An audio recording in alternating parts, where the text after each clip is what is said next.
Team के एक pi Shri खाट को एक इंफॉर्मेशन मिली कि अवैध मात्रा में कुछ नशीले पदार्थ ट्रेन के जरिए कच्छ में पहुंचाए जाते हैं। इस कंटेक्स्ट में फर्दर इंक्वायर करते ये पता चला कि एक कंटेनर ऑलरेडी पोर्ट से निकल के डोमेस्टिक यूज के वहां निकल गया है। उसको फॉलो किया और उसको रास्ते में रोका गया, तो ये पता चला कि इस कंटेनर में करीबन 1.5 करोड़ का IMFL बरामद होता है। उसके साथ 2 एक्यूज पकड़े जाते हैं, जिनको कोर्ट में प्रोडक्शन करने के बाद हमें 10 दिन के रिमांड मिलते हैं।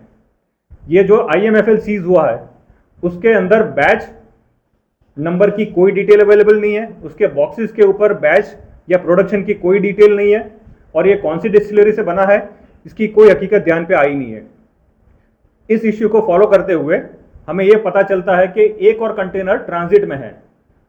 हम लोग रेलवे गांधीधाम और कस्टम्स गांधीधाम की हेल्प से वो दूसरे कंटेनर भी लोकेट करते हैं, उसको सीज करते हैं, तो उसमें भी करीबन 1 करोड़ 45 लाख का IMFL सीज होता है with the same MO and the same packaging. इस पैकेजिंग से ये पता चलता है कि यहाँ लोकल कंजम्पशन के लिए दिया गया है, और एक्यूज को जब पूछा गया तो ये पता चला कि बालाजी ट्रेडिंग कंपनी के नाम का फिरोजपुर पंजाब से ये माल लोड हुआ है। ये बालाजी ट्रेडिंग कंपनी कौन है, सही है या फेक है, वो हम लोग इन्वेस्टिगेशन में निकालेंगे। और ये जो सारा लिकर है जो पहले भी यहाँ सप्लाई हुआ है और ये 2 है, वो कौन लेने वाला था और कहाँ जाने वाला था, उसकी तय पे जाते हुए एक अनूप सिंह राठौड़ नाम के एक लिस्टेड बुटलेगर का नाम हमारे समक्ष आता है।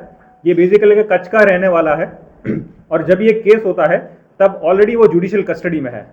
सो उसकी पूरी गैंग है जो ये ऑपरेट करती है, और इस तरह से अवैध शराब और अगर अन्य नशीले पदार्थ जिसको गुजरात में लाए जाते हैं तो पूरी एमओ पे हमारी नज़र है।